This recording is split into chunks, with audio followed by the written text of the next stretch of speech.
Bonjour, bienvenue à cette nouvelle capsule ASMR. Aujourd'hui, j'ai envie d'aborder un sujet avec vous qui semble peut-être un peu vieillot. C'est la bienveillance. En fait, qu'est-ce que ça veut dire la bienveillance? Si on s'attarde à la définition en tant que telle, c'est simplement veiller sur quelqu'un, en prendre soin, que ce soit au niveau physique, donc s'assurer que ses besoins primaires sont comblés, se nourrir, se vêtir, être entouré d'affection, ce genre de choses. Mais aussi faire sentir à la personne qu'elle vaut quelque chose, que ses émotions, ses désirs, ses opinions sont valides, même si on n'est pas toujours nécessairement d'accord avec tout ce qu'elle pense. Mais bref, lui faire sentir qu'elle a le droit d'être là, qu'elle a sa place, et qu'elle est précieuse. Pour moi, c'est ça la bienveillance. Et donc évidemment, avec notre famille, nos enfants, nos collègues, nos amis, on essaie d'être bienveillant autant que possible. Et pourtant, on oublie souvent d'être bienveillant envers nous-mêmes. On est souvent très sévère dans nos opinions sur nous-mêmes. On se juge assez négativement en général, surtout quand on est dans une situation de vulnérabilité, de convalescence ou de dépression, ce genre de choses. Donc en fait, ma petite capsule d'aujourd'hui, c'est un petit peu un appel à la bienveillance envers soi. Un petit rappel. Donc, qu'est-ce que ça veut dire être bienveillant envers soi-même?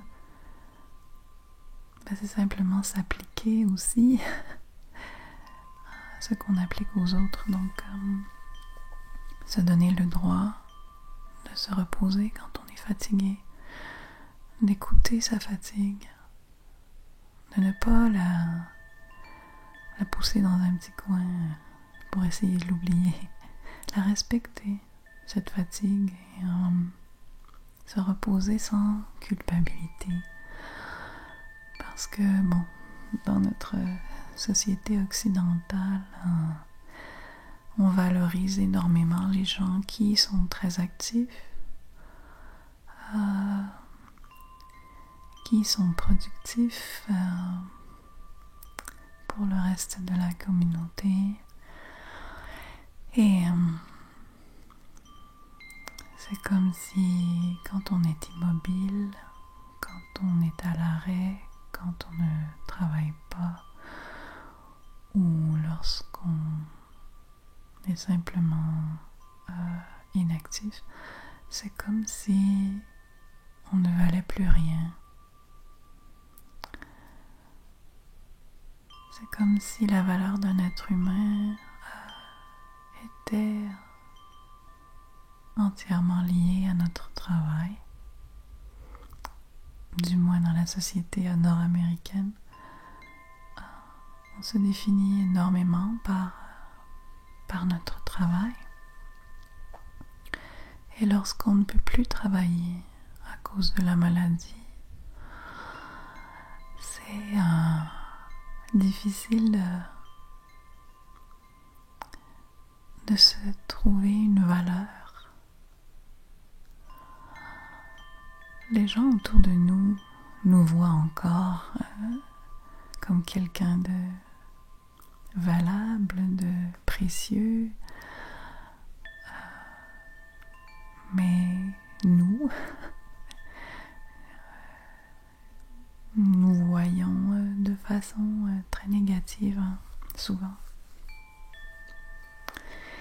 Donc, je pense que c'est bon de se rappeler ce concept de bienveillance envers soi-même assez souvent quand on est en convalescence, parce qu'on a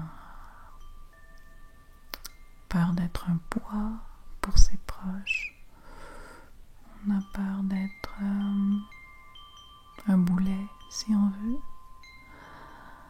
et c'est difficile aussi de voir son conjoint, par exemple, travailler 2 fois plus fort pour faire fonctionner la famille, pour que la maisonnée continue de bien se porter, alors que on ne peut plus prendre part aussi activement aux activités quotidiennes que d'habitude, disons.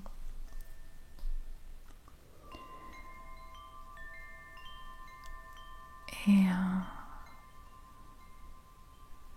cette culpabilité,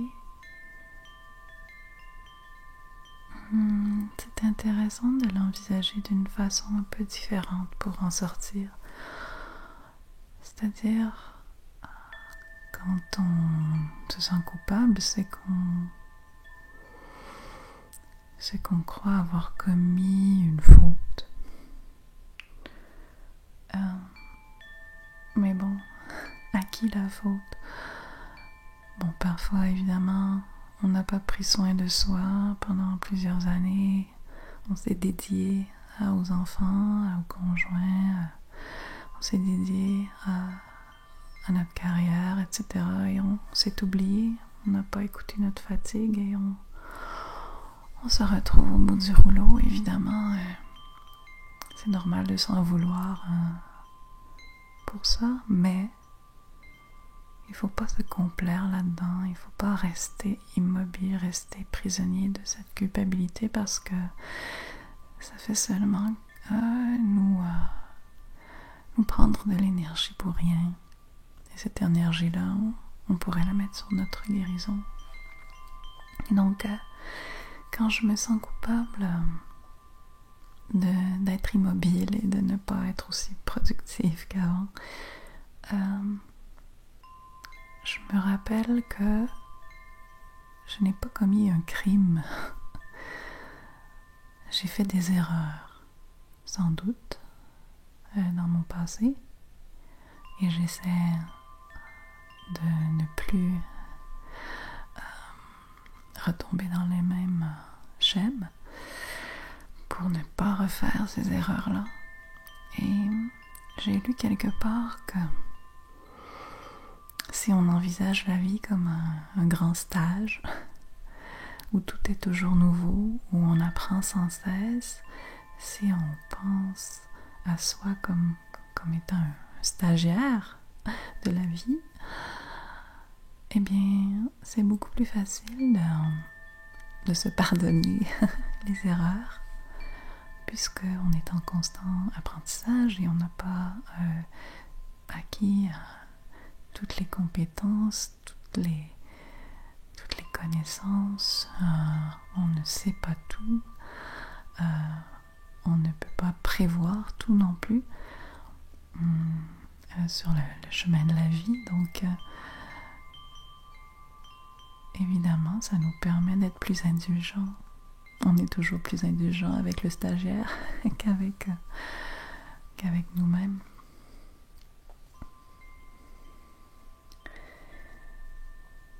Donc, prendre soin de soi, être bienveillant avec soi, c'est ça pour moi. Physiquement, se donner le droit au repos, sortir de la culpabilité et aussi s'apercevoir, se rendre compte à quel point les autres ont une opinion bien meilleure sur nous que nous-mêmes.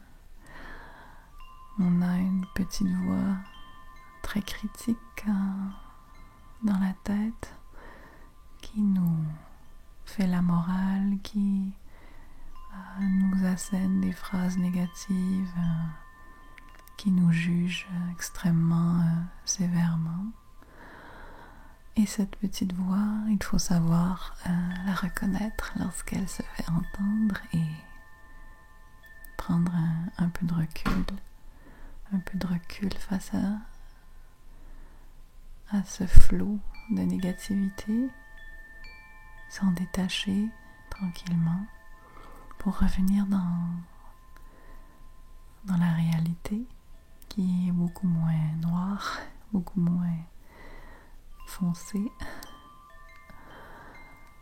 à se rappeler des bonnes choses qu'on a faites, se rappeler de nos bons coups, de nos qualités, à s'attarder aux petites choses qui nous ont fait plaisir dans la journée, des petits trucs pas très compliqués, peu importe, la beauté qu'il peut y avoir autour de nous dans les petits détails. C'est ça pour moi, avoir de la bienveillance envers soi-même. Et ça ne veut pas dire tomber dans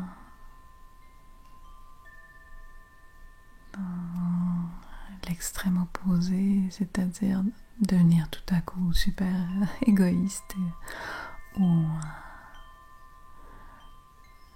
excuser toutes nos erreurs et sans prendre des responsabilités pour ça, au contraire.